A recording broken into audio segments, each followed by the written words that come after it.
बेटियों की सुरक्षा सुनिश्चित करो, सुनिश्चित करो। अरे बेटियों की सुरक्षा दे न सके जो, वो सरकार निकम्मी है। अरे बेटियों की सुरक्षा दे न सके जो, वो सरकार निकम्मी है। ये लड़की को चरित्रहीन साबित इसलिए कर रहे हैं कि वो दलित की है। अगर इनकी लड़की होती तो उसे वो चरित्रहीन नहीं करते। ये सरकार झूठ बोल रही है। ये सरकार उस दिन परसों नरसों सुप्रीम कोर्ट हाई कोर्ट में भी पकड़ गई है, लखनऊ बेंच में। ये सरकार झूठ इसलिए बोल रही है क्योंकि इन्होंने एक के बाद अन्यायकारी काम किया है। ये सरकार अपने बलबूते पर नहीं चल रही है, ये आरएसएस के इशारे पर चल रही है। ये दलितों को हिंदू मानते ही नहीं है, कभी इन्होंने माना ही नहीं आज तक हिंदू।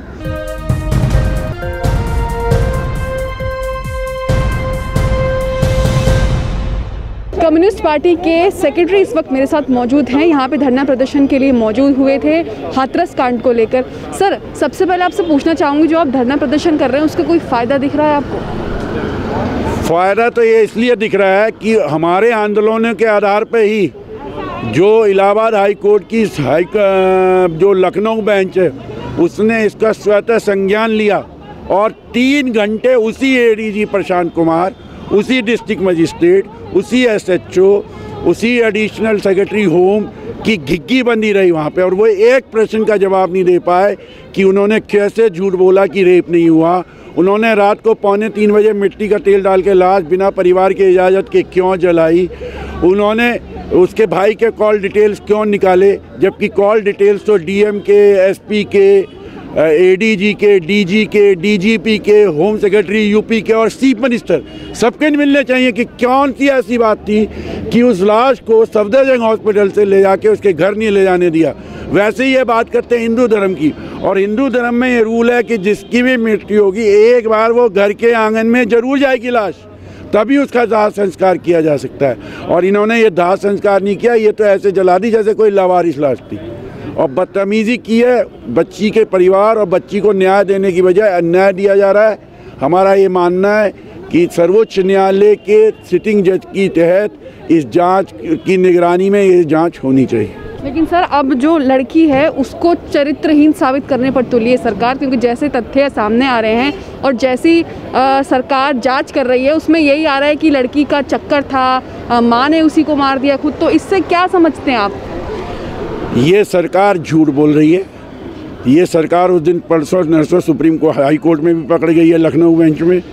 ये सरकार झूठ इसलिए बोल रही है क्योंकि इन्होंने एक के बाद अन्यायकारी काम किया है उस बच्ची और उसके परिवार के साथ, और हम इसके खिलाफ लड़ते रहेंगे जब तक कि उस परिवार को और उनको न्याय नहीं मिल जाए।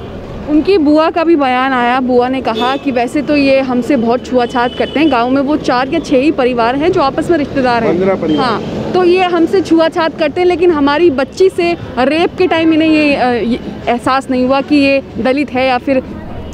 देखिए, ये जो है ना, चाहे वो दलित के साथ रेप हो या किसी अन्य बच्ची के साथ, ये एक पितृसत्तात्मक सोच है, ये एक पैट्रियार्कल सोच है जिसको हम कहते हैं। और बीजेपी और आरएसएस इस देश की सबसे बड़ी वो संस्थाएं हैं जो पैट्रियार्की में विश्वास रखती हैं, जो ब्राह्मणिकल सोसाइटी को आगे बढ़ाने की बात करती हैं, जो ब्राह्मणिकल वैल्यूज़ को आगे बढ़ाने की बात करती हैं और जातिवाद का खेलती हैं।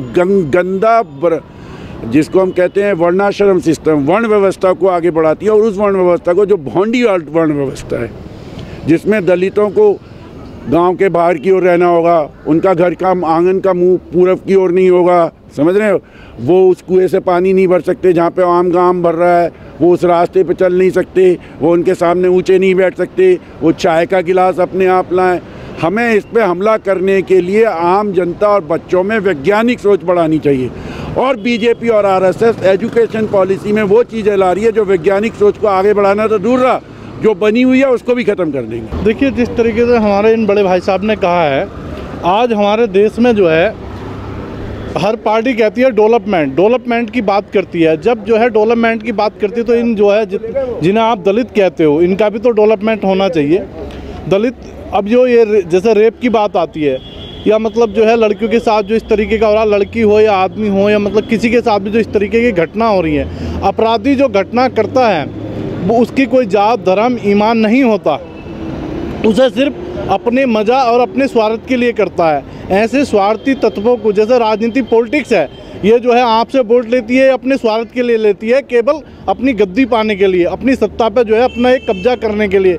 क्या वो बीजेपी हो, बहुजन समाजवादी हो, एनीथिंग पार्टियाँ जितनी भी हमारे देश में है, इन पार्टियों की ही वजह से जो है हमारे देश में इतनी जो है गंद फैल चुकी है कि आने वाला कल, जैसे एक कैंसर का रोग है उसका ट्रीटमेंट नहीं हो पाया, जैसे एक कोरोना है, इसी तरीके से कोरोना वायरस की तरह ये राजनीतिक पॉलिटिक्स दल बन के बैठ गए हैं। और ये एक ऐसी बीमारी है राजनीतिक पॉलिटिक्स, अगर कहीं भी छोटे से लेकर बड़ा अपराध होता है, कहीं ना कहीं राजनीतिक दल का, राजनीतिक पॉलिटिक्स का हाथ है।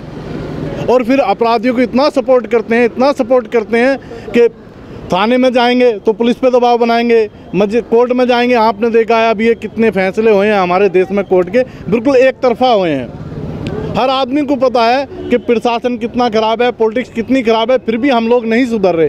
पहले सबसे क्या वजह है जो सरकार रेप नहीं रोक पा रही है? देखिए, सरकार की रेप इसलिए नहीं रोक पा रही क्योंकि वो उससे कार्य करना ही नहीं आ रहा। वो जो है रेप करने वाले कौन है? सबसे ज़्यादा पॉलिटिक्स में जुड़े लोग हैं, वही रेप कर रहे हैं। नहीं, जो आदमी एक किसान आदमी, आप किसान के बच्चों को देखिए, वो अपने खाने कमाने में लगे हुए हैं। एक मजदूर गरीब के बच्चों को देखिए जो इस तरीके की घटनाएं नहीं कर रहे हैं। और जो छोटे बिजनेसमैन है, वो अब जो बड़े माफिया हैं, इनकी वजह से जो है देश में बड़ी जो है ना घटनाएँ घट रही हैं, क्योंकि वो उनका होता कुछ नहीं है। अगर थाने में चले जाएँ तो उनका फ़ोन आ जाता है, प्रशासन उनके दबाव में काम कर रहा है। ये तो सबसे बड़ी कमी है हमारे प्रशासन की, जो 5 साल के आए हुए नेताओं को और जो है जो 5 साल के डकैतों को हम सपोर्ट करते हैं, इन्हें सपोर्ट करना बंद कर दो, सिस्टम अपने आप सुधर जाएगा। प्रशासन पुलिस प्रशासन और न्यायाधीश अपने लेवल पे काम करे और इनकी ना सुने और इनकी जहाँ तक इनके दबाव में बिल्कुल काम नहीं करे। जब एक बच्चा IAS अफसर बनता है तो वो किसी के दबाव में नहीं पड़ता, वो इतनी सारी किताबें पढ़ता है और इतनी किताबें पढ़ने के बावजूद जब वो अपनी कुर्सी पे पहुंचता है तो वो अपनी कुर्सी का मान सम्मान रखें और ऐसे माफियाओं के जो है बहलाए में, फुसलाव में और दबाव में ना आए, क्योंकि ऐसे माफिया जो है हम तुम्हारे घर वालों को मरवा देंगे, ये कर देंगे, वो कर देंगे, ऐसी धमकियां इन अफसरों को मिलती रही हैं और मिलती भी रहेंगी। ये सरकार अपने बलबूते पर नहीं चल रही है, ये RSS के इशारे पर चल रही है। जो RSS इनको इंस्ट्रक्शन देती है उसके आधार पर ये जो है अपनी योजनाएं बनाते हैं। अभी आप देख रहे हैं जो ये कांड हो रहे हैं जगह जगह पर, ये सब RSS की देन है, क्योंकि RSS के पास 400 संगठन हैं जो इस तरह की गतिविधियों में शामिल हैं। कुछ संगठन के उनका काम ही है कि लोगों को मारना, लोगों के महिलाओं के साथ रेप करना, बच्चियों के साथ रेप करना, कहीं बम फोड़ना, कहीं ये करना, ये सब उनकी फहरिस्त में समाये हुए हैं। इस वजह से ये रोक पाना इनके बस की बात नहीं है। ये तो जो जनता में ही आक्रोश होगा और तभी इसे रोक पाएंगे, और वो आक्रोश अब बढ़ रहा है। ये हर हालत में इनको जो है रोका जाएगा। ऐसा नहीं है कि जो भारत में ये रोके नहीं जा सकते, भारत में वो शक्ति है जनता के अंदर कि इन्हें रोकने की पूरी शक्ति है, लोकतांत्रिक तरीके से और दूसरे तरीके से भी। ऐसा नहीं है कि जो जनता बिल्कुल अछूती रहती हो। इसलिए ये है, इनकी जो सरकार है वो झूठे वायदे करके आई हुई थी, और उन वायदों में महिलाओं के लिए सुरक्षा का सबसे बड़ा वायदा था, वो सब बिल्कुल खंडित है। इनके पास उसकी कोई योजना नहीं है। दलित लड़कियों के साथ जिस तरीके से हो रहा है, क्या दलित हिंदू नहीं है या सिर्फ दलित चुनावी हिंदू ये है? दलितों को हिंदू मानते ही नहीं है, कभी इन्होंने माना ही नहीं आज तक हिंदू। और वो हिंदू रह कर के करेंगे भी क्या? मंदिर में वो नहीं जा सकते, इनके घरों में वो नहीं जा सकते, इनके हाथ का छुआ हुआ ये नहीं देख सकते। कोई चीज़ छू लेंगे तो उससे जो है इनका वो हो जाएगा। लड़कियों से रेप कर लेते हैं, और लड़कियों से रेप कर लेते हैं, क्योंकि वहाँ इनके जो है उसमें लिखा हुआ है चरित्र में। तो ये जो चीज़ है ये चरित्रहीन है, इसलिए ये जो है सब बातें इनके बीच में है। तो अब ये लड़की को चरित्रहीन साबित करने पे क्यों? ये लड़की को चरित्रहीन साबित इसलिए कर रहे हैं कि वो दलित की है। अगर इनकी लड़की होती तो उसे वो चरित्रहीन नहीं करते। अगर लड़की तो इनकी भी है ना, बिना लड़कियों के तो ये नहीं है। तो लड़की इनकी है, अगर इनकी लड़की के साथ ऐसा हो जाता तो इसे वो चरित्रहीन साबित नहीं करते। मानसिकता का क्या इलाज है, जातिवाद का क्या इलाज है? ये जातिवाद का इलाज यही है कि वैज्ञानिक तरीके से, जो वैज्ञानिक सोच है, जो संवैधानिक जो धारा हैं, उन धाराओं के तहत देश में कानून व्यवस्था को मजबूत किया जाए और उसे मजबूती के साथ ये जाति और धर्म का जो आधार बनाया हुआ है इसको तोड़ा जाए और इसे तोड़ करके एक समतावादी नीति के अनुसार जो है देश को चलाया जाए, तभी हम अपनी महिलाओं को, अपनी बेटियों को, दलितों को, अल्पसंख्यकों को और बैकवर्ड को बचा सकते हैं। तो ये कुछ लोग थे जिनसे बातचीत करी हमने। हाथरस मामले को लेकर देश भर में बहुत बड़ा आक्रोश है। लोग आरोपियों के खिलाफ बहुत गुस्से में हैं। लड़की को भी यूपी सरकार अब कहीं ना कहीं चरित्रहीन साबित करने पर तुली है। तो इन सबको लेकर जो देशवासी हैं वो कहीं ना कहीं बहुत हताहत हुए हैं। कैमरामैन फयाज हुसैन के साथ न्यूज़ मैक्स के लिए मुनमुन। सभी अहम खबरों के लिए न्यूज़ MX को सब्सक्राइब करें, साथ ही बेल आइकॉन को जरूर दबाएं। लाइक, शेयर, कमेंट करना ना भूलें।